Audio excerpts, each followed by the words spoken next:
We have 100 subscribers! Yay! It is amazing when 12 nerd-fighting, puzzle-loving girls from different cities, different states, and even different countries are brought together by YouTube to create a whole new breed of collab channel. French Salama, it's Tuesday. There are a few questions I need to answer for this week, so let me get those out of the way now. Okay, Alex, you asked what was my favorite song of all time?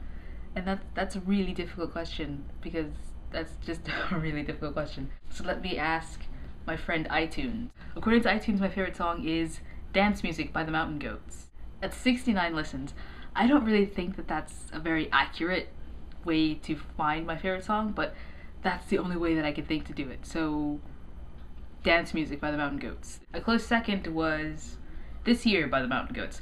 Like the 6 top listened songs in my iTunes are all by the Mountain Goats. Somebody asked last week, I think, what our fears were. And my worst fear is the unknown, because you don't know.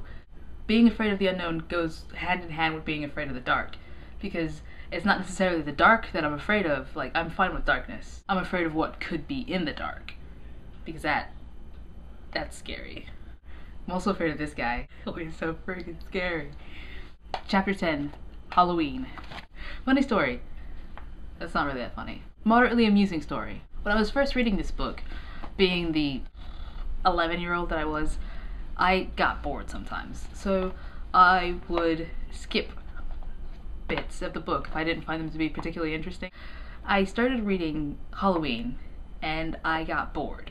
I didn't finish the chapter, so I came back. I just skipped through the entire Halloween chapter, and I came back and I started reading at Quidditch because I just wasn't interested at all in the chapter. It took me a very long time before I actually read the Halloween chapter, so the film had already come out. I didn't even know how Harry, Ron, and Hermione were friends, how like they came to be friends. I just knew that they ended up being friends some crazy way.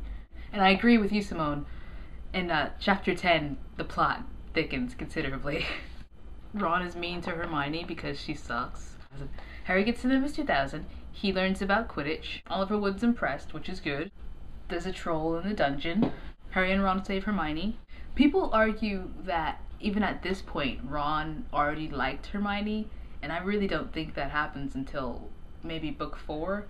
What do you guys think? Do you think even in book 1 that Ron already started having sort of like feelings for Hermione, or do you think that happens later? Even after saving Hermione's life, Snape is still being a douche to Harry. Before I start ranting about how much I hate Snape, I must bid you adieu. Yes, and on this Star Wars day, I must add, may the 4th be with you. Disapparate. It's not necessarily the dark that I'm afraid of. Like, I'm fine with darkness. I mean, I know dark people, and I'm not racist.